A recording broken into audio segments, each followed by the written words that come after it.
Welcome back, everyone. Going into the second half here of the drop frames. Where do you guys want to begin? What should we talk about first in terms of what we've been playing? I think me and Co have only been playing one game since last week. I've been playing Tarkov, and Co's been stuck in the world of the continent. Let's see if I can remember the continent of. It's not Deadfire. Yeah, this is Eora. I knew it started. I knew it started with an E. I kept going to Eorzea, but that's a different fucking game. Yeah, it's close though. It's the Deadfire archipelago of Eora. Yeah, and yeah, it's been a lot of fun. It's been a lot of fun. The first DLC for Pillars of Eternity 2 is one of the better DLCs I've played. Like just put a period on it. Blanket. It's really really well done. There's very cool creative mechanics. The levels in it are fun. The main story is interesting. There's twists. There's turns. And it does some really cool things to shed history and shed light on the history of the world as a whole, including some of the major events from PoE 1, which was really cool. I just finished the second DLC today, which is Slayer Seeker Survivor, which is kind of fun because it's basically just a very combat-focused DLC that you go through a lot of different type arena type things, and they all, many of them have gimmicks. There's also a storyline that goes through that you have to help solve. All sorts of different things can happen during. And yeah, I mean, it's been really cool. And then the third DLC I'm starting tomorrow morning, which I've been told by many people is the best one, called Forgotten Sanctum. So very excited to be checking that out as well. It's looking really cool. This game, when I played it when it came out, was buggy, unbalanced, had all sorts of problems, and was honestly like, it was fun, it was okay, but it definitely ranked near the bottom in terms of like CRPGs I had played. And the main story was just not very engaging for me nearly at all, even though the way they told it was good. Now that I've come back 2 years later, yep. The balancing is much better. There's been an entire balance patch for many of the classes. Difficulty's been adjusted. There have been very few bugs compared to my first one, and almost no quests are broken in any way. And the DLCs really add like a whole bunch of content. There's also world bosses that I haven't even tried yet. So it has become a very solid CRPG. For sure. It's undergone a lot of love, to be sure, and it's been a really good time. To jump into the finer details, what do the world bosses mean? As someone who's played this game, what do the world bosses mean? World bosses, I think there's 4 or 5 really tough, giant raid level fights. Huh. Okay. I haven't done one of them yet. Yeah, I'm curious. So, like multi-tiered. I've heard they're just huge, incredibly difficult fights. So they're designed to basically test parties that have accomplished everything else there is to do in the game. Crazy. Yeah.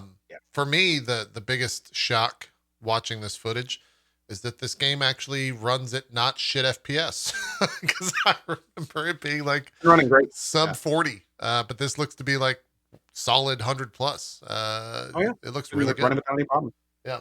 I have noticed some people have been asking me if I've been getting hitching issues though, so I think there may still be some options on some computers. I am very thankful to where I'm not having it. I am, to be fair, they're running it on a $119 million PC. Yeah. So that may have something to do with it. My processor runs on children's dreams and science fiction, but overall, I think it's come a long way.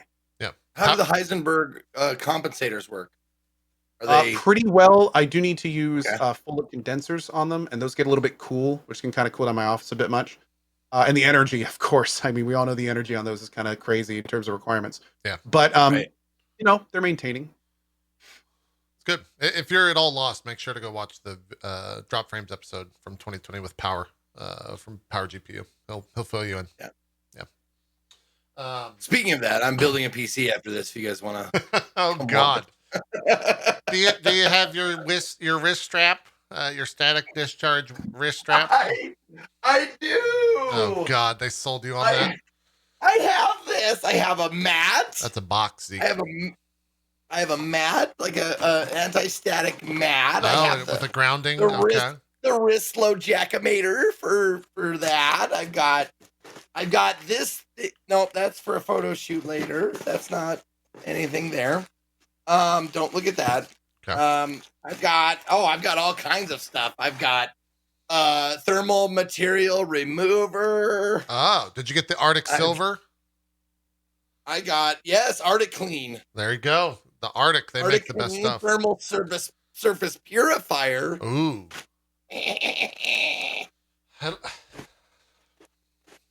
I might tune into that stream. It might be an absolute mess. Going back to, I keep wanting to call this, I'm just going to say PoE from now on, and people can figure out which one I'm referencing by the video playing.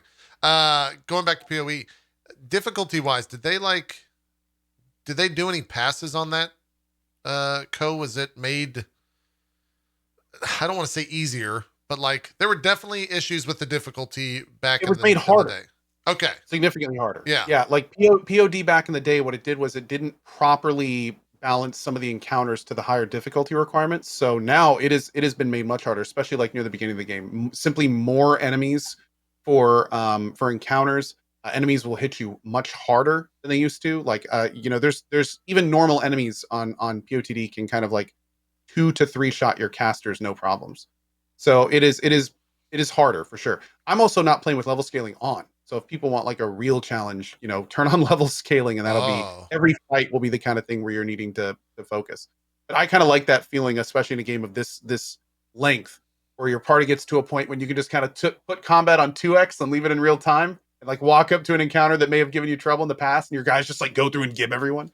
I kind of like that every so often. Yeah, there's a fun feeling of power creep there when you just obliterate people. I get that. I get that.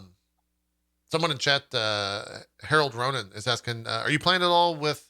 They like put in a different sort of way to play this, right? Is that turn-based mode? When you start the game, you can pick turn-based mode. Unfortunately, you can't switch during it, but you can play turn-based mode at the beginning. I've heard turn-based mode is a lot of fun. I've heard it works pretty well. They did have to kind of finagle some mechanics to have it work properly. So, like some of the mechanics, for instance, in real time with pause will give you speed increases, but everyone in turn-based mode gets an action. So there's like some speed stuff doesn't really mean nearly as much in turn-based mode. The only thing that I've been kind of warned about is if you are going to play the game on higher difficulty levels where mobs get a ton of HP, expect your turn-based mode to take significantly longer, because there are fights that will take, just a few minutes in real time with pause with your 2x on that will take like, 15 plus minutes just because of the sheer amount of HP you're having to work through. Dang. And every turn has to go serially. So something to keep in mind. Yeah. Crazy. How long was your playthrough of the base game?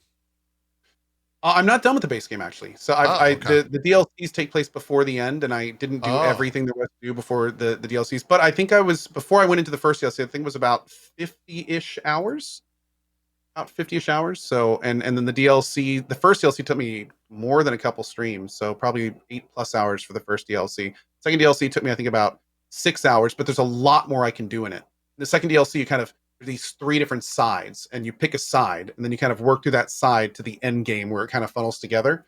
And I've done that side and finished in about 6 hours, kind of the main backbone. But I can go back and do the 2 other sides, and then also they gave me quests to go unlock like more stuff they actually give you quests to go to different parts of the world to collect artifacts, and then you bring them back, and that unlocks other challenges in the arena, which is kind of cool. So I'm gonna be doing that as well. They changed the ship. Did they change the ship stuff at all? Marginally. They did change the ship stuff a little bit. It's a little bit more intuitive, but I mean it's like 80 to 90% the same. They did do an option now though, is whenever you get into a ship-to-ship combat on the map, you can just click a button to board them. So just like you can just go right into the fight if you want to. So nice. You can also flee from them there as well. Try to get away from them. So they made it so it's a little bit more intuitive and give you more options, especially from the first round version when the game came out. Yeah. But the actual combat itself is a little very similar. Okay. Did the DLCs add any like new classes to it, or is it still is it just story DLC? I guess the question. The DLCs are mostly new classes. There's a few sidekicks that are utilized more in the DLC, so you can get some flavor dialogue and things like that. There's a new companion in one of the DLCs as well. There's a bunch of new items, and they do kind of introduce this new trinket system where instead of a grimoire, you can actually get trinkets that give you like mini spells and things you can use during rests. So there are new stuff in that regard. But the level cap is the same through the DLCs, and there's not really many new abilities outside of the trinkets and things like that. Lots of new weapons, lots of new gear. That's cool. And also lots of new bindable equipment too. The stuff that you bind and then you like complete mini quests to level them up and get them new features and things. So Yeah. stuff like that is in and working well. Yeah, seems like a completely different game from the one that I played on launch, because just seeing it in fluid FPS in itself is a stark contrast to what I remember from the game. So it's cool. How many more streams do you think you have of it? Finish it up this week? Or? I don't know how long Forgotten Sanctum is. I've heard it's like the best DLC of the 3, and I Yeah. loved the last one, and the most recent one was good too. So I'm probably going to be at least doing another 2 all-day streams, like tomorrow morning before my normal half day. I'm playing it for the cozy stream tonight, do some cleanup and stuff, and then probably Friday we'll do it too. But I think I want to start Stardew Valley soon. I'm going to dive into the 1.5 of Stardew Valley, so I don't know when that's going to be yet. Okay. And then I got some other little events going on this weekend too. So Yeah. probably I've got at least more than a few streams left to get everything done that I want to. Yeah. Speaking Stardew, I saw Dan just got to the point where 1.5 starts showing stuff. Or sorry, the 1.5 content starts showing up in his game. And he said it's huge.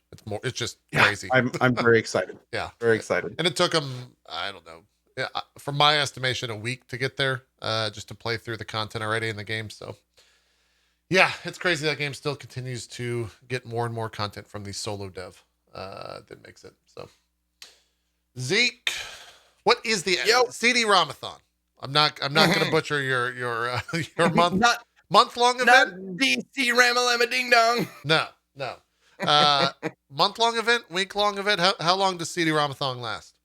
Now I just said CD-ROM-a-thon. That's a different show. Completely. There we go. No, that's where I have dumps like a truck, and guys are like, what? Nice. Accurate. Different Very thing. nice. Yeah. But no, CD-ROM-a-thon.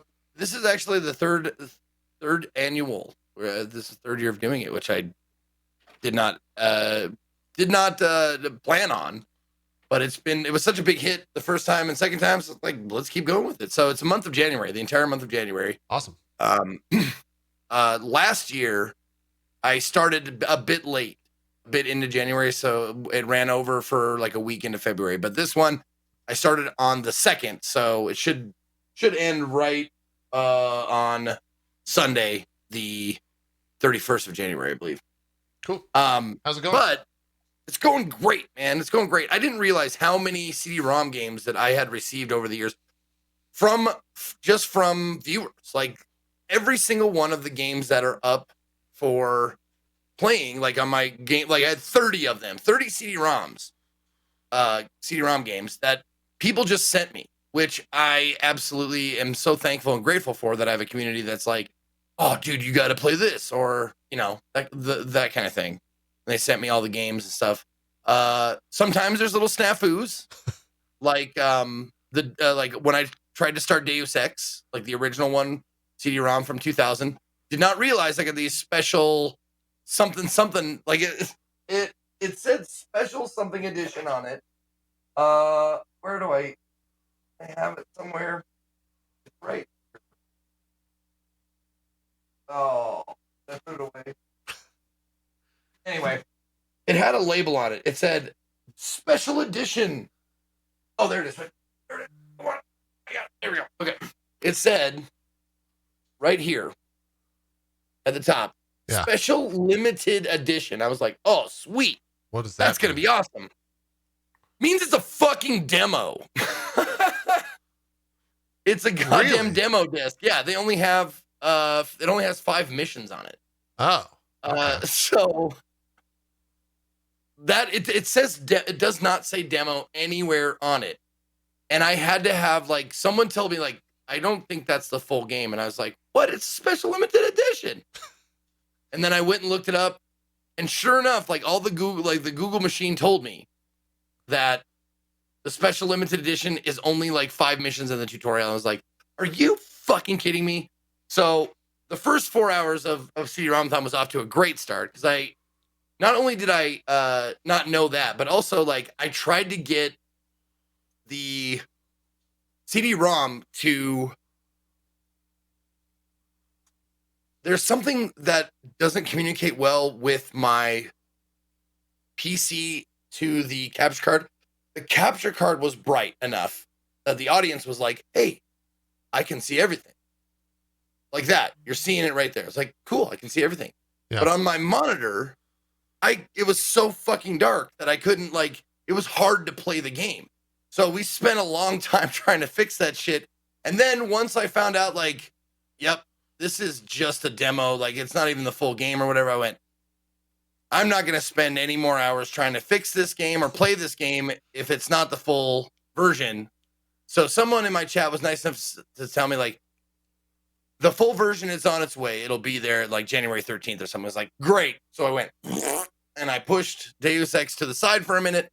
And then I started playing Arcanum for the last half of the day and the next broadcast at least. And Arcanum, I mean, it runs like an old game. I mean, it runs like it's from 2000 because I did not put any patches on it. I started to say, yeah, this looks... I wanted to look exactly like it did when it released. That's kind of like the heart and soul of CD-ROM-a-thon is, and I have to say it every day, like, well, you know, this game's available on GOG. I'm like, every single day, at least a dozen times a day, I have to tell people, like, yeah, did you read the title of the whole theme of the month? I have to play it on CD-ROM or it doesn't count. Yeah, motherfucker, I know exactly. Slitty fungus. But yeah, so the frame rate is just garbage. I have to stop. I have to like close Alt F4 the game, restart it to get the FPS machine back up and going again. So like a memory leak or something? Like crank in front of the engine, absolute then jump back in the driver's seat. Yep, that's how it used to be back in the day. I mean, everyone. Oh, fuck yeah, man! I had a metal crank, and I was cranking it all the time. Oh yeah, I'm saying. So yeah, I'd have to like shut the game down. We'll save it, shut the game down, restart it, get it going again. But for being from like 2000, I think it was 2000, 2001, something like that, for Arcanum, man, it's a fun game. And the dialogue is fan-fucking-tastic. Little did I know, I have yet to confirm this for myself, but the people in chat kept saying, like, this is the same people who created Vampire the Masquerade Bloodlines, the first one. And I went, that makes absolute total sense because the dialogue is clever. It's funny. I'm playing a build where I didn't realize how many backgrounds they had for the characters in this. Like it's like picking a background like in D&D when you're like, I'm going to be an acolyte or I'm going to be a hermit. Like it's those. There's tons of them. There's so many of them. And I went through each and every one of them and I fell on one that said Bride of Frankenstein. And I was like, oh, this could be fun. The attributes of Bride of Frankenstein are not necessarily good, like better or worse.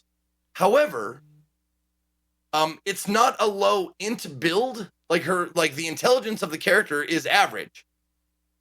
But they explain it like the connection between the brain and the mouth, since you're a construct, like you're Frankenstein or Frankenstein's monster, doesn't work. So you get all the dumb dialogue choices.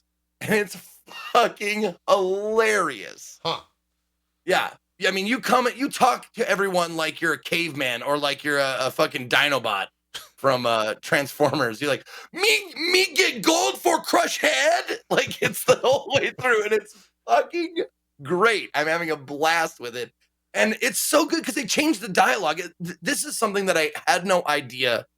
It's so intricate. They changed the dialogue, like, choices and what the NPCs say to you based on that. So you'll come in and they'll be like, hello, welcome to my shop. Be like, me want armor. And the guy's like, oh, great, you're an imbecile. Like he'll say that like to your face, like, oh shit, we got another dummy. All right.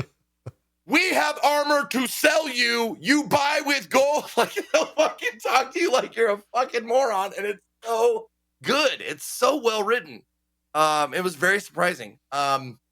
I also like the fact that you can switch between real-time and turn-based. You don't have to do either one. I'm personally, I love turn-based, so I switch that on every time we go to a battle.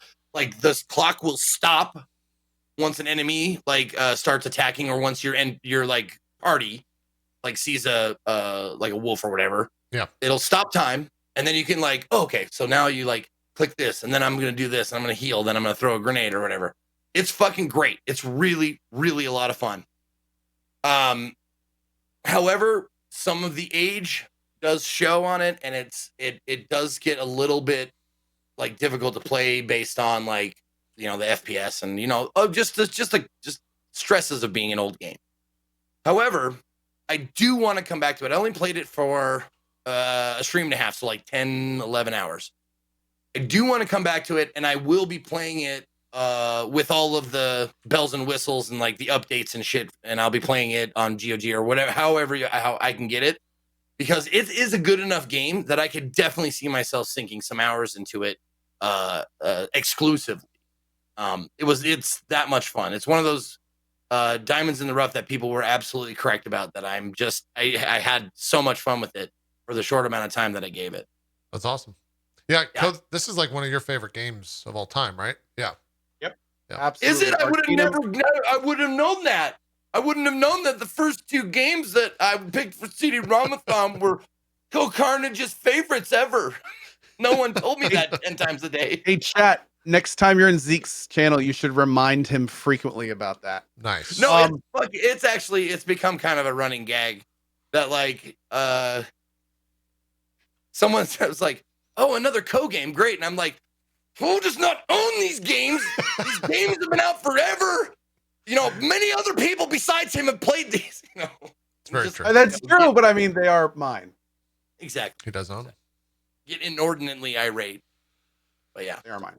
Yeah. But no, Arcanum is amazing. You can play this game however you want to.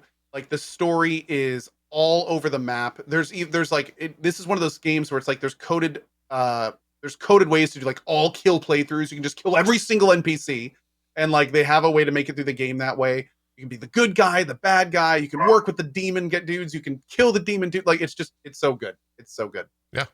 It's a fantastic game. Yeah.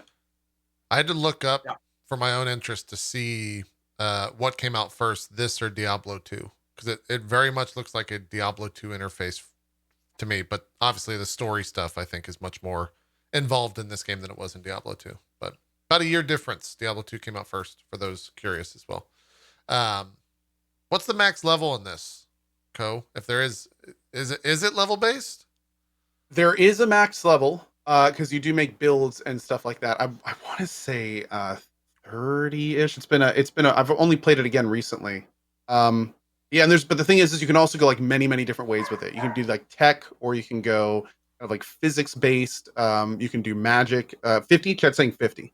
Oh, okay. Damn. So yeah, but it's a very big game in terms of what you can do with your character. And there's a sliding thing too, to where if you go all magic, then some tech stuff won't work with you. If you go all tech, then you can't use magic items. It gets to the point even where there's like a fast travel system with a train in the world. And if you become too magical, they just won't let you on the train. So it's like, they're like, yeah, you screw with you screw with the train. I think that's the plot of Harry Potter, actually. Probably. I think that's how that works. Yeah. So people have informed me. They informed me then, but they're solidifying it now, that Arcanum is a CRPG, and the C stands for Co. I did not know that, so I'm sorry. I apologize for misspeaking. Okay. Yeah, they are your games. We're getting the word out. He bought the rights to that a couple of years ago, and now he's starting to enforce the law, as it were. The law, as it were. Yeah. And then I played. We don't have to spend a lot of time on it because it's okay. I understand. Then we played a game called Man Enough. So yeah, what do you actually like? Do I want to scrub around in this VOD, or it's honestly it is super tame. I will. It's one of those games where my specialty is dating high profile women. So you're in luck. Oh yeah. No, it's a dating sim game where you have these 5 women that you meet at the gym, and you have to like charm them into going on a date with you. and then you answer a shitload. Like I had no idea how many. I thought this game was going to be super fast, but you answer a ton of questions while or you do have a ton of responses while you're on the date. It's no worse than like USA Up All Night, if you remember that. It's sure they get close-ups on cleavage and butts, but all clothed. There's no like it's I barely PG-13, like barely. So yeah, no like nips or nothing. So you don't have to worry about accidentally showing anything like that. Gotcha. At least not yet. I didn't fucking finish the game. Which I thought was weird. I thought like, oh, this is gonna be like a 4-hour game and I'm gonna be done with it.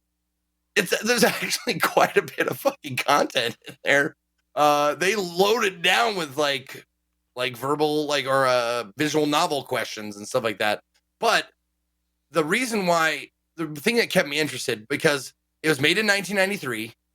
It has a 1993 like sensibility to it, which not super sensitive and not like I don't think it would be a stretch to say like it's a little misogynistic, a little chauvinistic, very man centric, but it's so fun to see that and laugh at it. And you know, the shitty goddamn pickup lines that you use are just gloriously bad. Yeah.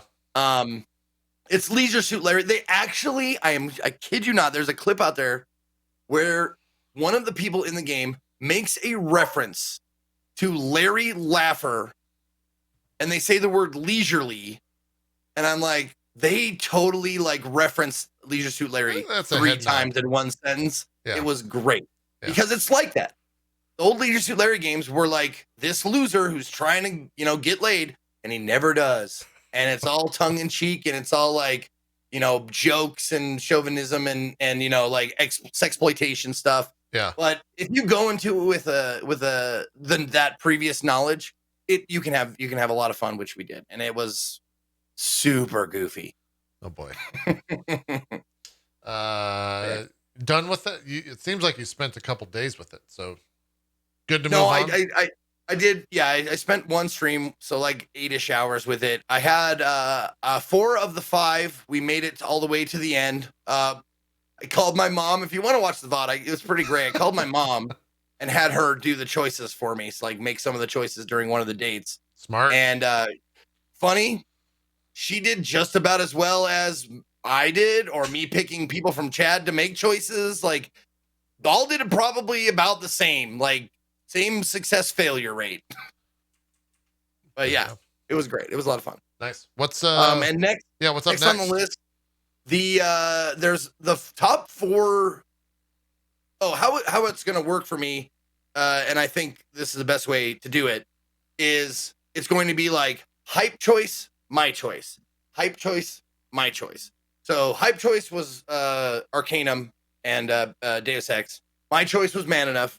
The hype choice is now up for grabs because the top 4 hypest were pretty goddamn close on the list, and it's up on Twitter if you want to vote. But it's between Icewind Dale, Command & Conquer: Red Alert, Space Quest 4, and Dungeon Siege.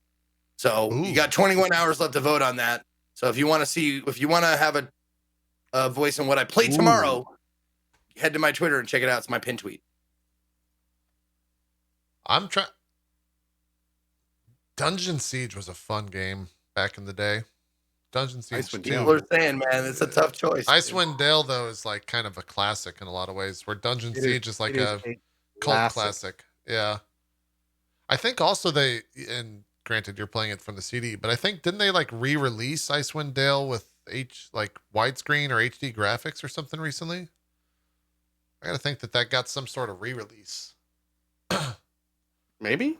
I forget. Yeah, I honestly forget. Oh, it was the enhanced. Okay, yeah, Chad is saying there's an enhanced version. So there you go. Zeke, prepare yourself for. Did you know there's an enhanced version of this?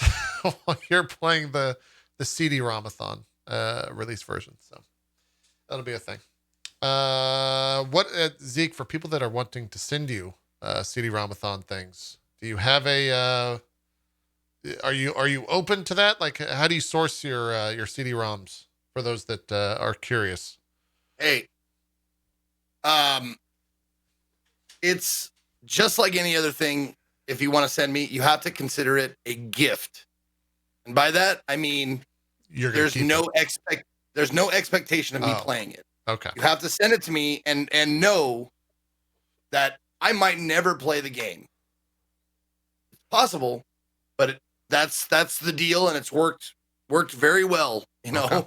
like people still want to send stuff. That's great, and I am absolutely grateful. But I'm sure there are some games that I've been sent that I will never ever touch, and that's just the way you got to look at it. So if you want to send me stuff, thank you, but I will look at it. I will consider it, but it just got to let you know, like, maybe it doesn't get played, or maybe it doesn't get played for a few years because I have so goddamn many of them now that we'll never get like 30. And I didn't even like scour it. I was just like, all right, let me 30 the hypest. Okay, and I recognize this title. Yeah. And I just put 30 together, and I'm probably gonna get through like 8, maybe 9, 10 if we're really super fast. Yeah. Makes sense. I've been playing some Tarkov. Tarkov is a very weird game. I feel like Co went through the spiel a while back, and so a lot of it will probably be echoing that, but yeah. Go ahead, Zeke. Your first time jumping in? It is, yeah. I had Okay. watched a decent amount of, I wouldn't say a decent amount. I had watched streams of it, and I had heard Co talk about it when he was in his Tarkov stint. Yeah, it's how do I don't even know, like, for people that have never seen it or interested in, Tarkov is like if you took the complexity of Path of Exile and put it next to a realistic shooter like now I'm blanking on the name, like Arma, and combine the two of those into a singular game that also had like some arcade shooter elements but also not. It's wildly complex, and I got a lot of questions when I was playing it, like, hey, should I play this game? And my initial response was no. uh, Unless you're going to like spend 20 plus hours being absolutely lost and just dying and not like just jumping on the struggle bus and like accepting that you're going to be on the struggle bus for 20 plus hours, maybe even more than that, then maybe play it. But there is very little, the like line that Tarkov fans, I think, say is like the lows are very low in Tarkov and the highs are very high in Tarkov. And it's one of the truer statement when it comes to describing a video game. A perfect example yesterday for me, I was in a map for 20 minutes, something like that.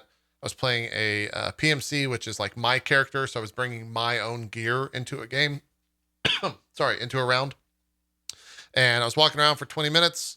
I saw 2 dead bodies. I looked at the 2 dead bodies. I said, that's probably a setup. Walked over to the 2 dead bodies, and some rat, which is what the community describes this style of play as, was camping the 2 dead bodies over in like a corner somewhere and just like killed me. And I said, like, I think I'm good. Like, I think I understand this game. I think this might be the last day that we played Tarkov.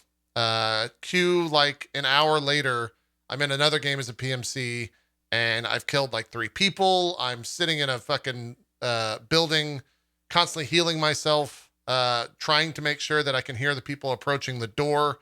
Got like the perfect shot set up. They walk into the door, I kill them, I get a 4th kill, and I extract, and it's like, oh yeah, this game's great. This is a fantastic game. You should definitely play this style of game.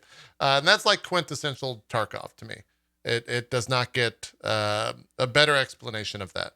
It is unbelievably frustrating, but at the same time, if it works out and you have like a decently okay run, there's not really another game like it. And a lot of times I get the feeling that I used to get when I was playing Arma BR before like BR was a big deal. The original Battle Royale, back in the Arma 3 days.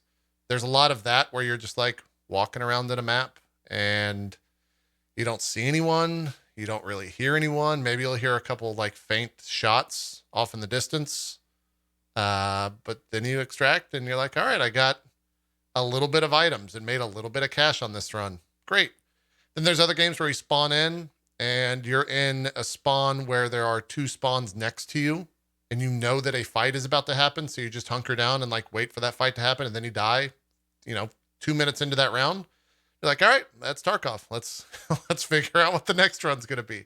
So it's an interesting game. It's also a game that I think requires a second monitor in a lot of ways. Because these maps are wildly, they may seem like your first run through or watching someone play, they may seem empty.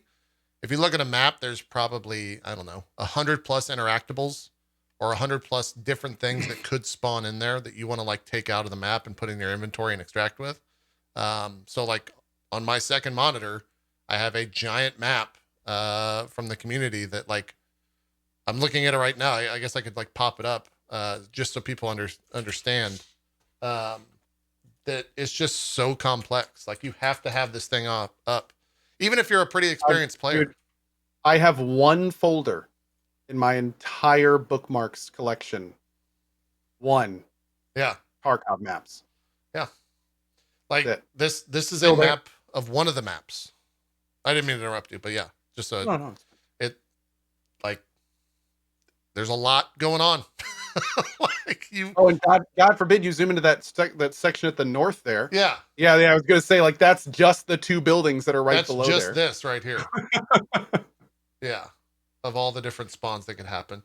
Typically on this map, this is a map called Customs. It's like not the default map, but it's close to as any if there is a default map. Starter map. Yeah. But I mean, no map is a starter map in Tarkov. It's I've played 20 hours solo, and I've only played this map, and I feel like I've barely scratched the surface of this game. I understand like certain things. Most like experienced players will spawn in. They'll know exactly where they're at in the map, and they'll make a beeline for dorms because this is where like majority of the loot can spawn. But there's also going to be constant firefights in there, and the game is unforgiving in the firefights. If you die, you will most of the time lose all of that stuff unless it's insured. There's like an insurance system before you go into a map. You can insure your stuff. So if it doesn't get taken out of the map by the time the map closes, within 24 hours, like an NPC will go and collect it for you and send it back to you. But if you're bringing good items into a map, another player is going to take those items and you'll never see it again. And so like, you got to be able to like they call it gear fear is a big deal. Or is the phrase within the community. Like you have to have no gear fear because even the most experienced players in the game can catch a bullet randomly and just die.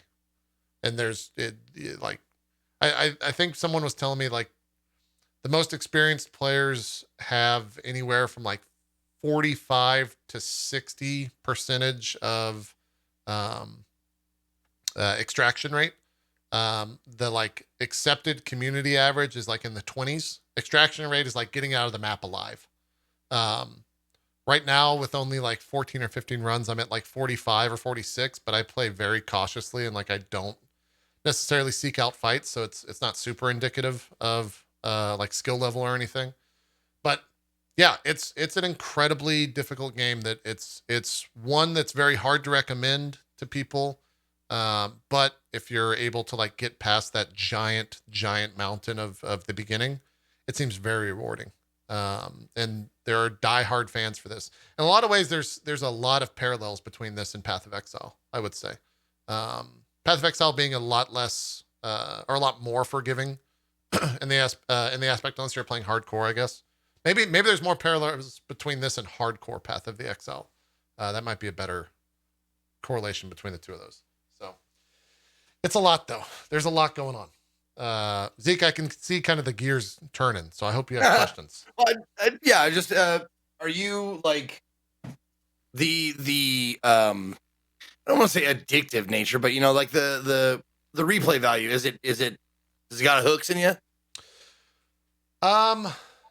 Yes and no. Like it's the actual game itself, like from a gameplay perspective, is fine. I think the hooks are there's a leveling system and there's also an in-game quest system, and like getting those quests done and getting the levels, getting to level 10, and I think I'm 8 or maybe even 7. At level 10, you unlock kind of the auction house. And that's when the game like starts to really open up, because you can actually start buying the weapons that you want if you have the money for it, rather than just like finding the weapons. Like for example, this gun right here that I'm using, I took this off of a body. This is a Vector. And this is like one of the better guns in the game. And the only reason that I know that it exists or found it is because a level 20 player, or wait, I don't think this is the Vector. Maybe I find the Vector after this. Anyways, I got a Vector yesterday. And I got it from a level 20 person, and I had never used it before because I didn't know it existed, because I can't buy anything. And so the only reason I found this gun is because I killed a player with it. And it's like wildly better. Like it's like phenomenally better than any other gun I've ever used. That is a Vector. Oh, okay. It is Vector. Yeah. Yeah. I don't even recognize it. That's how like not familiar I am with a lot of the guns. By the way, the reason I'm playing so cautious here is because there's a guy on a mounted gun that had a buddy that was shooting through that building after he'd already knocked out both my legs, and you have to go and like heal your legs before you can move. So I was in that building for probably, I don't know, 10 minutes, something like that. Just like hanging out, listening. And like, that was maybe my first, Mounted gun?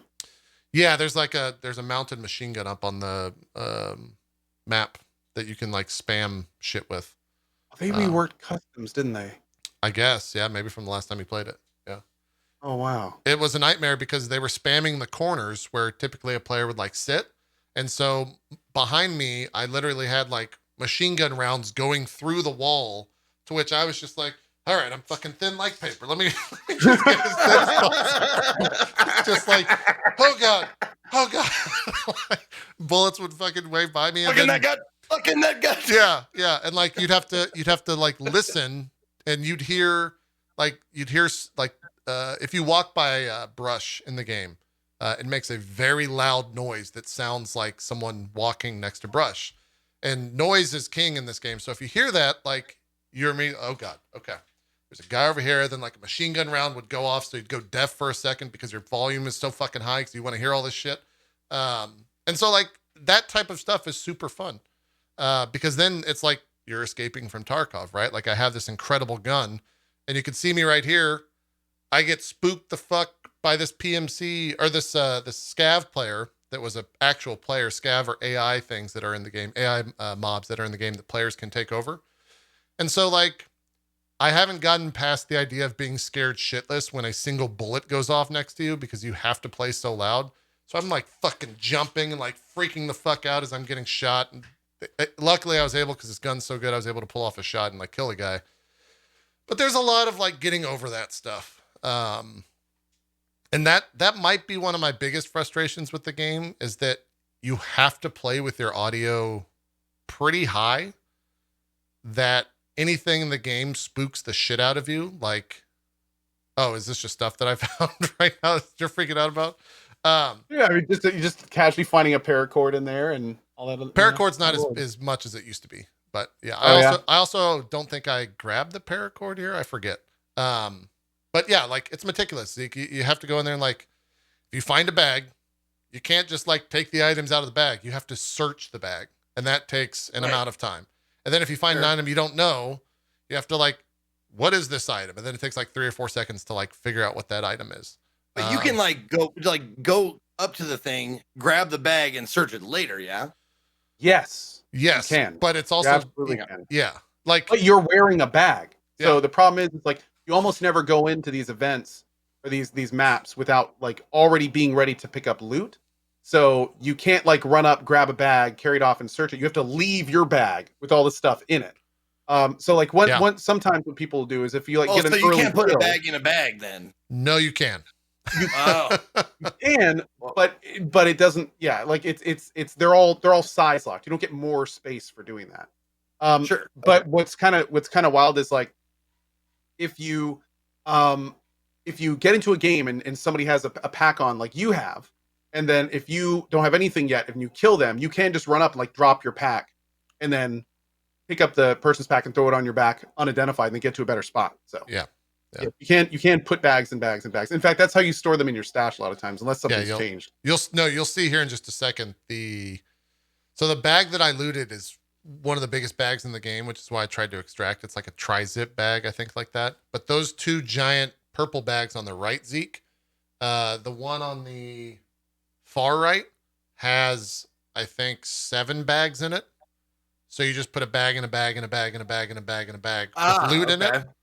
And that's like a way that you get around, because you have limited. See that entire thing there on the right, that's like my inventory. And so that stuff exists out of the game. But that's all the inventory space you have. It's semi-realistic in that, like, you have a suitcase. You put a duffel inside the suitcase. You put a backpack inside the duffel. You put a fanny pack inside the backpack. Like that kind of thing. Yeah, but it's also not realistic because it's like, I'm going to put 6 of the same size bags inside themselves. And it could literally go in infinite times. It's just, that's how the system works. Which is a little bit weird, but it's just how the system works. What you're seeing here is... I love how someone like corrected my absolutely zero knowledge of the game examples. Like, no, the duffel only has 8 slots. Right, and that never work. Like, I don't know. I'm just making a real world example. You're speaking to like the Tarkov community there, or speaking about like they are super fucking hardcore. Oh yeah, man. Yeah, that's why I probably will never touch this game unless I have a super duper expert like Athos or Sakura like guiding me. Yeah. It and that was honestly one of the reasons why I was reluctant to jump in, because like I knew going in, hearing Ko talk about it and seeing a handful of streams, like I knew going in that it was going to be super ridiculous in that regard. Luckily, Chad is like pretty knowledgeable about that stuff and was able to help me get over that hurdle. And I would say help me like stand up, maybe is a better way of saying it. I haven't gotten over the hurdle yet. I don't understand shit about this game so far. Help you recognize gravity. Like, yeah. Things fall. Yes. Say it again. I'm not getting it. Exactly. Yeah. Like it's so funny when you stream this game, or even when you play this game, people are like, all right, before you actually load the game, you need to make sure you got a map of whatever you're going to run up. And then you need to pull up this entire spreadsheet of bullets so that you know what bullets are best, because bullets do the penetration and the velocity is all important. And like, you can dump like 40 rounds into someone's chest, and if they're wearing enough armor, you're going to do 0 damage if you've got that FMG. Do you have Elohim's clip handy? I can get it real quick. Yeah, dude, I'm having flashbacks to working at the pawn shop. Oh God, people just want to talk guns all day. It is definitely. They want to tell you about grain count and like velocity and all that. I just linked it in our chat there. Yeah, I was almost there. This here is the perfect example of why it is so important to understand how the armor penetration system in Escape from Tarkov works. This is a friend of the show here, Elohim. 1, 2, 3, 4, 5, 6, 7, 8, 9. This is from like 2 days ago. Yep. I think this is AI is player. Using a pellet shot, I believe, on a helmet that has an incredibly high armor value. So there is basically, with that setup, almost nothing you can do against that specific thing. You can see he's just unloading into this guy. And one big complaint about Tarkov, and something that I think a lot of us are really hoping they add in at some point, is there's absolutely zero impact inertia transfer systems in the game. So if you fire at a guy point blank like that with a shotgun, the person, like, it barely even touches him. Like normally, even if you have full armor on, you get hit at that distance with a shotgun, you will be flat. Like you'll be flattened by the force that is put into your body at that point. But there's no systems like that in Tarkov. So when the armor pen doesn't work, it just doesn't work. You're basically like tickling him a little bit. Hey, what's up, buddy? How you doing? With a shotgun. Yeah.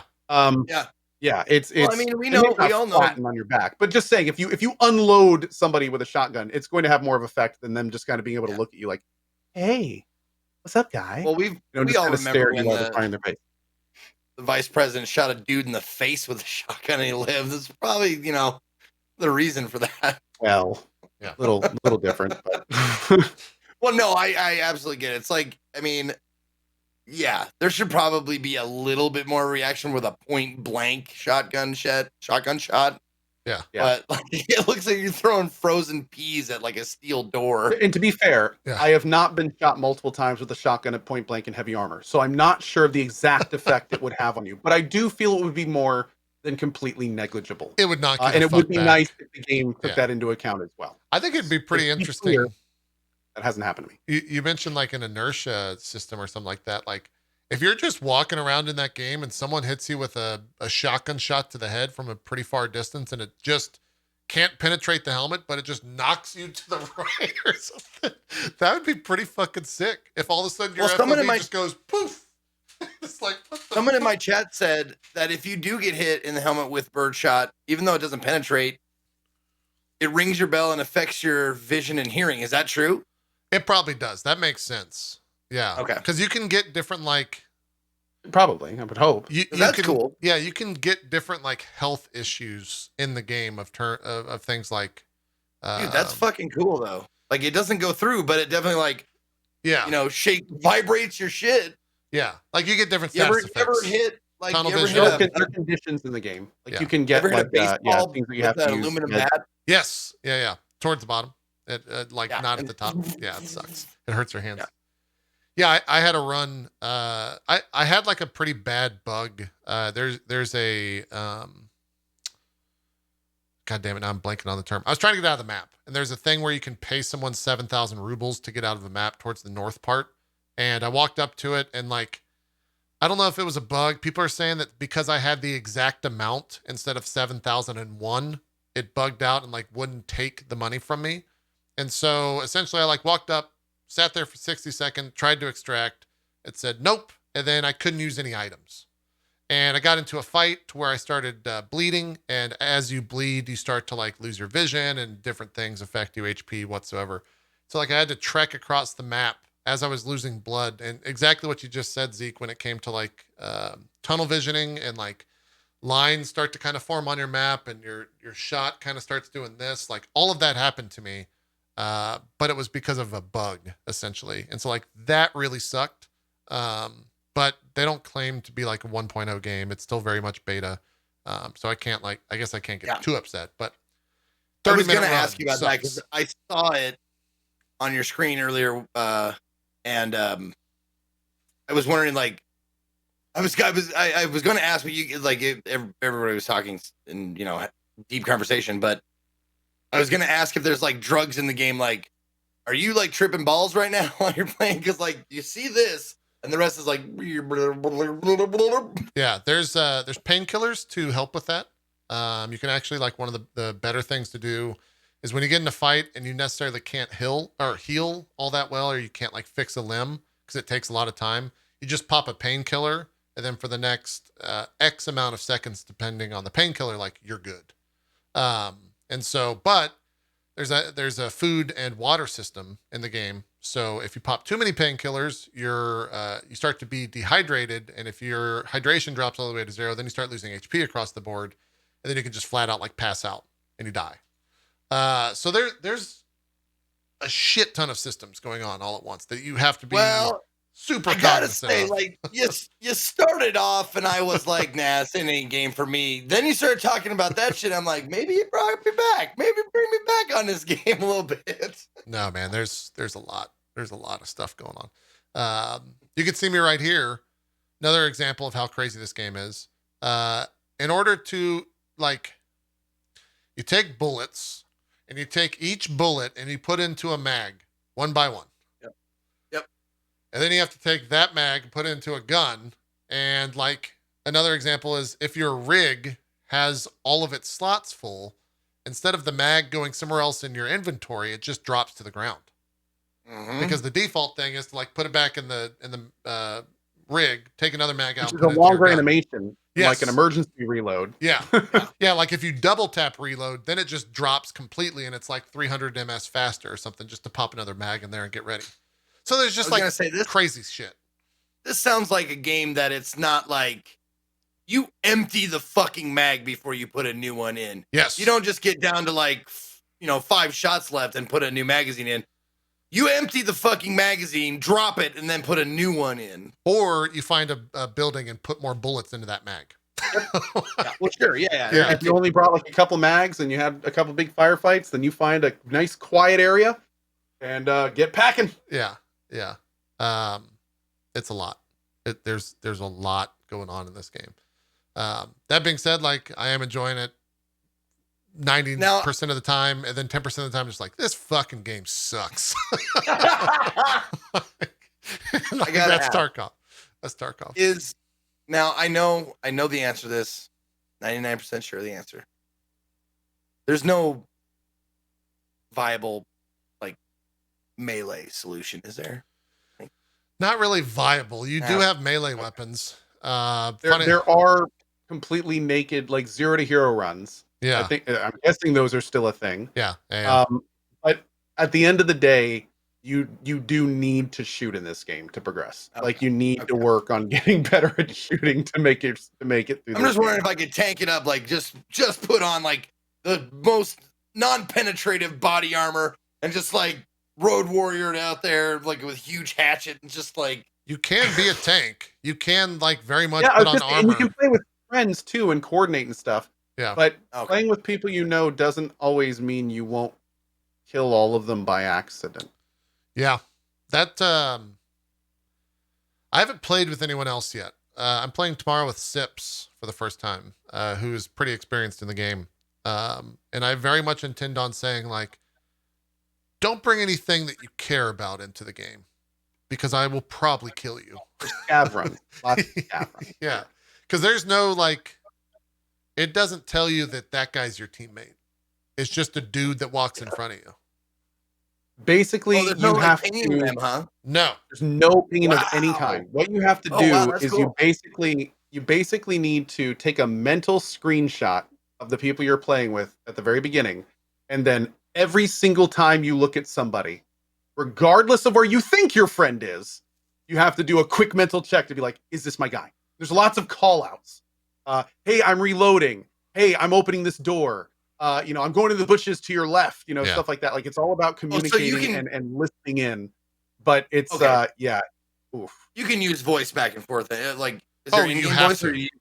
Okay. You have to use voice. Well, it's like that. Like you guys remember Saving Private Ryan when the American soldiers like didn't know people were coming, they'd yell like thunder, and the other one would yell like the response to whatever that was. Yeah. It's very much that. Marco Polo, Marco. You just hear like two guys running down. Marco Polo. Yeah. There is very much. I was watching a bunch. There's no in-game voice. I should note. You play like in Discord.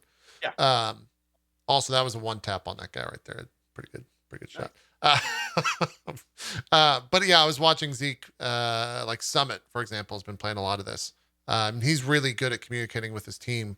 So much so that like they've kind of gotten a little bit like militarized with it, where if they get in a fight, Summit will just be like, all right, go prone. I'm looking for the guy that's not prone. I found him. He's over there. You can stand up. Like that type of shit.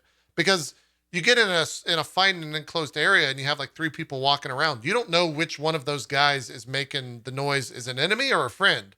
And so it's like, go prone. Fucking stop moving. Let me see if I can see him move. That type of stuff. Yep. Now, is it true? Doing pretty much the same thing. Look up. Yeah. Is the last one I saw too. Yeah. Everyone glance up real quick, and like all of his buddies just did like a quick look like that. Yeah, it's crazy. What are you gonna say, Zeke?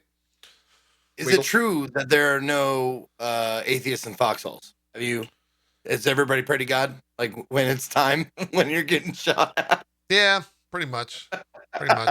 Yeah. Also, Ko, you mentioned the wiggle. The AI does the wiggle now. The scavs rather, you'll see them walking around and they'll just go then like walk over to another way. There's a bunch of times where I've seen the scavs and I'm like, is that a player? Nope, he's standing it. Wait a minute, is that a player? Then he'll do something where he'll like walk over to a building and like stare at the building with his gun. I'm like, that's an AI. I figured out that's an AI. That was my one secret. That was my one way, my one guaranteed method. Yeah. In fact, so again, scav on scav violence is a thing. So it's true. Do you not shoot those guys then? Like those guys, like Oh no! Well, here's You don't here's want to what's give really away cool your about this. position. Yeah, And have we Cole, explain told it. Zeke about the scav system? I don't think so. I've not explained it What's today. really cool is the way that the game works is take a map, it resets, so everything's fresh, all the loot containers are hopefully full. It spawns NPCs on the map. Then it spawns in the players. And then the players are fighting other players and NPCs. But during the course of the map, say the timer's 30 minutes, as the 30-minute timer counts down, waves of NPCs will spawn in called scavs. And those are actual people that are spawning in with an NPC kit. And then they can fight other NPCs, other players playing as NPCs, and then players. So they're scav runs, basically. So what's super cool about this is even if you are a terrible player, or you or you don't want to use any gear on your main character out of your bank, you have a scav run timer, and I think it's once every 20 minutes, if I'm not wrong. And you Something like basically that. can spawn in a map as a scav, do as best as you can, or sometimes you spawn in and you just have something really good on you. Like sometimes you don't even need to kill somebody. And if you get to an extraction as one of these scav runs, you get to keep all the gear on your main character. So scav runs are super low stress because like even if you fail, whatever, it was all free loot anyway. It's not like you brought anything in. There's no investment, so it's Yeah. all return. And Is that how you always start? Really, really cool system. What's up? If you start playing the game for the first time or after a equipment wipe or whatever, do you start by just doing scav runs or not? Everyone gets kind of basic equipment. I think when you start, like at the very beginning when you start, usually the company gives you some stuff. You can buy certain versions that give you stuff in the pack. But I mean, you can start doing scav runs pretty much right when it starts, I think. You can. And they can be very lucrative. Like some of my best runs back when I played were scav runs. Like I remember one scav run in particular where I dropped into a map and like right to my left, basically two groups had just like Hollywood style gunned each other down. And there was one dude left bandaging himself over the corpse of like three other player characters. So I literally walked up, kicked him in the head or something. Dude, well, here's the best part. He was prone next to the other bodies. So I just walk up and I'm like, I wonder what's on these corpses. And then I hear this like, shit, as the guy's bandaging. And I just look down. I'm like, oh, he's still alive. And just shoot him in the head. And then I loot all of them and got like incredible gear. Just like top to bottom, incredible gear. So then I'm like, at 2 miles an hour trying to get out, like with just looking everywhere. And I I killed that one guy the whole round. And I walked out with like some of the best gear I'd ever had. Yeah. So yeah, it can be really fun. It can be really fun. And those runs are just like, yeah. Unless you go in with a pre-organized group, is it just all of y'all? Like scavs can kill scavs, like everybody can kill everybody. Oh, Scavs- I mean, not can. I know everybody can no matter what. Yeah. I'm saying like, is that like it's probably not beneficial for scavs to kill other scavs because they don't have anything better than It is. If they have a gun that you want, then yeah. Every scav, both. I mean, starting out, like if you spawn next to a scav, you guys have the same loot, right? Yes. Every character, even if it's controlled by an AI or another person, has loot on them. Unique loot. No. I mean, I'm saying like two scavs spawn in next to each other. Do they have the same loot? No. It's random. Every scav has unique loot. Yeah. And by the way, randomized you almost never spawn in next to each other. So when you spawn in as a scav, it's almost always like away from other people. So one thing that you can do is if you and a friend queue up as scav at the exact same time, then you can get into the same map. You'll both spawn in, and then you're kind of like, okay, I'm over by the tower. Okay, well I'm by the hangar. All right, let's meet here. And then as you're coming around the hill and you see the other person, okay, you start wiggling or you start jumping, and then you can kind of get together and do stuff. Now, every so often, there will be this magical moment when the planets align, and as you're playing a scav, you find another player scav, and all of a sudden they wiggle, and you wiggle, and it's love at first sight. and then all of a sudden, you don't shoot them, they don't shoot you, and then you have this like silent compatriot, and you guys can like go off into the world and do stuff. Now, unfortunately, 90% of the time, you wiggle, they wiggle, so then they shoot you in the face. That's what happens most of the time. Yeah. Or even worse, they partner up the whole time, and then as you're extracting, they shoot you and take all your stuff. It just happened. It happens. Yeah. So very correct. Yeah. If I'm understanding this correctly, there's a preordained amount of scavs that go into each map. Yes. Somewhat. You can get. I believe there's a and limit. then like you basically like full of scavs. Yeah. Do you like an actual player, like a real player, like like matrix or like puppets in like goes into an already They're called established player scab within the game. Yeah. Oh no, not always. Sometimes when the round starts, there is a bunch of NPC scavs, and then Right. as players come in, they load in their own scavs. So they don't like Well, they just matrix style. add to them. They don't like go into a body. Like it's not like you're going to be in a Okay. firefight with someone, and all of a sudden the AI like amps up by 10 because a player gets absorbed into the scav. Got Like it. they That's actually what I like was pop asking. into the Yeah. map. I'm pretty sure there's a Okay. code at play because none of the maps, these are not deathmatch maps. So it's very rare that you get into like big firefights with tons of people unless you're in a popular area like the dorms and customs or something. Sure. Like, you know, usually it's like max maybe like 5 to 7 people. And that's if you get lucky and multiple people come at the same time, not assuming there's squads going on. So whenever a scav logs in or zooms into the map, I'm guessing it's like it has to be a max or a minimum distance from other players and other NPCs. You never like spawn in and just immediately die most of the time, unless there's like a sniper that just happens to be looking in that area or something. You don't like spawn in front of a guy who's aiming a gun, kind of thing. The reason why I ask is because people were saying that the Except in AI Factory. scavs won't shoot player scavs. Like it's like they're on the same team. They are on the same team. They won't Yeah, shoot unless until you you shoot kill them. Yeah. Right. If you shoot one of them, then all the fucking scavs are like, all right, fuck you. Like, we're going to find All you. of them on the map know you shot a guy. Well, it's not that Yeah. you shot a guy. Well, it's that that they area. just recognize that they're going to fight you is what Yes. it is. You can get if you kill a scav on like the far west of customs. Sometimes you can get to the far east of customs, and if you haven't killed any recently, they won't like KOS you. But if there's like a couple scavs in an area and you gun one down, the others will start shooting at you. Yeah. Assuming you're a player scav. The other thing, Players on player characters always get shot by scavs. Always, 100%. Yep. Then there's scav bosses, which I encountered my first yesterday, which just shoot every motherfucker in the game. They usually have a couple of guards. So at the end of this run right here that you're watching, after 30 minutes of like chilling, I was trying to extract. I walked by a building, saw the building, saw a scav, and I was like, oh, I'll take some shots. And then all of a sudden, 2 shots later, the scav killed me. I was dead. And it was a scav guard. He just shit all over me. By the way, I'm gonna have to stop talking too much. I played this game a long time ago. It's changed Apparently, a lot. scavs, according to chat, do still. Now the whole map aggroes according to chat. Yeah, that's what I said. Oh, okay. Cool. Yeah. Sorry about that. Now that is how it is. Yeah. It's because you haven't played in about a year, so there's definitely been a lot of stuff that's changed. About a year. Yeah. This game is in heavy development. Yep, they change a lot, which is cool. Like it keeps the community interested and into it. Chat is now flopping and apparently saying I was accurate. So we're gonna go with maybe. Maybe that's how it is. Oh. Okay. Use that for what you will. So, one quick question: Do players? Actually, 2 questions. Do players look forward to a wipe, and is there like a preparation for a loot wipe? Players look forward to it. There's not really Okay. prep because I think it wipes everything. I don't think that there's any like prep you can do.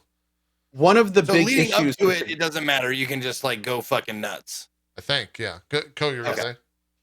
One of the big issues with the game, and one of the reasons that a lot of even experienced players thinks that the devs will continue wiping even after release. Like a lot of people assume the wipes is because of like beta and stuff like that. It's not released. But one of the things that happens in this game is you get to this point where there's a glut of equipment. So you start getting like newbie players that are just completely decked out because of how much they've played. And more importantly, experienced players, they just have everything 10 times over. Like they can go in with the best loot, the best ammo, the best armor, the best weapons every time, and they have 30 copies of that stuff sitting in their stash, so they don't really need to worry about it. So a lot of like really experienced players really enjoy wipes because it kind of brings everyone back to the exact same level. It lets experienced players climb quickly and actually have their skills really, show fast and be able to utilize that, instead of the kind of thing where, everyone on the map is running around with the best ammo and guns, and all of a sudden that kind of cool dichotomy of the good players have good gear and the bad players are still trying to earn their gear isn't really there anymore. Yeah. So yeah, there will most likely, I don't know if they've announced this, maybe they have, but I'm guessing there will be wipes or at least PoE style new servers, probably pretty regularly for this game's duration. So people can kind of always, it's really cool to get everyone on the base level again. It's one of the, I was too busy this wipe, But in March, there's supposedly another wipe. And I have definitely gotten interested in this game enough again to like next March, I'm going to be like clearing my schedule. I want to go back in and I've got this whole idea for how I want to do a playthrough that's quest focused and things like that. So, but yeah, wipes are very much look forward to, but don't have a lot of notice. Yeah. What I've seen, like they just kind of sneak them in. They're like, oh, we're doing a wipe next week. So you can't really plan for them too much, but they kind of have this overarching schedule that they sort of follow. Yeah. It seems like this game would be like super ready to do something like Path of Exile with like themes and like goals and like, you know, different mechanics and shit like that. Like, it sounds like that would be an awesome thing to experience. Like, sure, maybe you don't like this season, but maybe you'll just fucking love next season or whatever. Yeah. I mean, it could be really cool. Game. Like, you can play the core game as you know, you've always played it, but also have like a side thing where it's like, we wiped everything and you can play this version of blah, blah, blah. Dude, have like different contained server clusters that have like different delimiters. Like have one of them where all scavs are like, you know, all the normal scavs have been killed by like elite squads, so scavs are like super decked out for like advanced players. Do other things where there's certain like weather conditions that are always persistent, like maybe a winter style server where it's like snowy and dark the whole time. Like they can do all sorts of fun stuff if they want to. But right now, to be fair, they're even as cool as this game is, there are still a lot of issues and things they're working out. The game definitely still has development to go. Yeah. Before I think they would start doing stuff. Also, the reason I said March is because there's actually a big new map coming out in March, which is why some people think maybe they'll do another wipe. But it probably will be later than that, most likely. But yeah, I'm really looking forward to trying out Streets when it gets here too. Yeah, because that's the other thing, Zeke. This is one of, I don't know, 10 maps in the game that are vastly different. Like there's a shopping mall type map. There is a factory type map, which is like pretty PvP focused. Like, and I've spent 20 hours and barely scratched the surface on this map alone. So I haven't even seen the other fucking maps. Like I haven't even spawned in them at least once. And they're cool. Yeah, and they're like, all as fascinating as this pretty one. Cool. Yeah. But it is very much like where I think PoE has, and that's this statement somewhat, you can poke holes in the statement easily. While it has kind of like a core game finished mechanically, there are a lot of things in this game that just, the community chalks up to like, oh, that's Tarkov. Like, I made a statement. I was reluctant to make a statement like the audio in this game seems kind of shit, but everyone in the chat was like, no, it's the audio's bad in this game. Like it has some issues with it, and we just kind of accept that. It's good for what it does, but it also has some weird issues where your footsteps sound like they're in front of you sometimes because of how like the audio is stereo based instead of being like 3D based. Or I'm getting into terminology and knowledge that I'm kind of just making things up, but I don't necessarily like the audio in the game, and some of that stuff is true and some of it's not. And so I'm not intelligent enough about the information at it to like speak about it, but I kind of wish that like they would fix that first and foremost. Cause I hate the fact that I have to play the game like fully jacked up with my headphones on like the highest of high. So when a shot goes off, my literal ears ring and impact my gameplay just so that I can hear like some motherfucker walking 30 feet away brush up against a tree, right? Because that's what everyone else is doing in the game. And if you're not doing that, then like severe disadvantage. And I get it. That was probably the number one rule that I think I'm still trying to learn is when I spawn into a map, the objective is not to kill all the players. The objective is to find loot and get out. And that's for playing an FPS is one I'm still kind of like learning to do. And we'll probably continue to do. Cause like I spawn into a map, it's like, I want to kill everyone. I want to play a battle royale, right? This one's like, well, you can try to kill a bunch of people. You're not going to kill everyone and live. That's just not how the game works. And so I'm still kind of like learning that lesson. And we'll probably continue to do so for the foreseeable future, but that's Tarkov in a nutshell. I'm sure I'll have more to say, next week about it once I get another week into it, because I don't really have any other games to play till Path of Exile, and this is keeping my interest till then. And I've got some play dates set up for some actual group play, which will just be a complete mess, I'm sure. And I'll have stories to tell about all the team killing that has occurred between now and next week on the next show. But that's going to do it because we're out of time. We're done. We did it. The first show of 2021 is complete. Nothing else happening in the rest of the world today, so we can just go on about the rest of our lives with On this complete, perfectly normal day. yeah, just nothing at all. Just gonna continue living my life and watching TV I and think I'm television gonna go shows. have a sandwich Yeah, okay. with some potato chips and milk. It's probably a good idea. Don't turn on the news at all. Let's do some shout outs here. Zeke, you want to start us off? Sure. Thank you everybody for watching. My name is Ezekiel the Third. You can find me at or / Ezekiel_III, Twitch, Twitter, and YouTube. I will be broadcasting tomorrow, hopefully, at 11 a.m. Pacific 10 a.m. Pacific with continuing CD-ROM-a-thon for whatever game you guys have voted for. I might be on later, but I don't know right now. I really don't know right now. So I guess if you want to watch me later, follow my Twitter. I'll let you know what's going on. But thank you to Co and JP for being wonderful co-hosts each and every week. And yeah, stay safe out there. There you go. Do some shout outs. As always, thank you to JP and Zeke this week. Appreciate you guys hanging out with us in this eye of the storm as everything has been going on around us. Sometimes it's important to just relax and, well, let things happen as they're happening and figure it all out later. Anyway, thank you for being here. I'll be back this evening with lots of beer to play some Pillars of Eternity 2 and hang out around 6:30. Then tomorrow, we will be back at 8 a.m. as always to do some more PoE 2 DLC, and then we're going to go into Stardew Valley this weekend as we figure out what's going on there. So anyway, guys, thanks for being here. See you next week if I don't see you before then. As always, thanks for watching. Awesome stuff. Thanks to both of you for once again. I'm always like off the grid. I do these shout outs for some reason.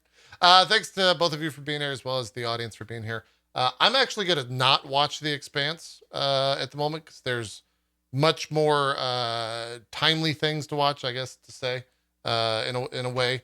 So we'll probably watch that, I would think, maybe Friday or so. We'll do Sips tomorrow. That sounded weird. We'll play Tarkov with Sips tomorrow on stream. I think DJ Wheats could also be joining us for some Tarkov, maybe Saturday or Sunday. Co, if you ever want to jump in during this thing for a cozy stream or something like that, hit me up. Maybe we'll jump into some Tarkov and kill each other in record time. It'd be a great time. You let me know. And then, yeah, between now and then being next week, because the show is every Wednesday at 1 p.m. Eastern, it's just going to be more Tarkov, counting down to Path of Exile next Friday, which I'm very, very excited about. There's also the Path of Exile announcement tomorrow, which should be a lot of fun to see what's going on in the new league. So all that and more coming up. I'll let you guys know when we are going to be watching The Expanse. I just don't think I could keep interest in it at the moment. That's on me, not on you guys. I apologize for that. That's it, though. Thank you guys so much for watching Drop Frames. We will see you next week for another episode. Have a great rest of your week. We'll see you then. Bye-bye.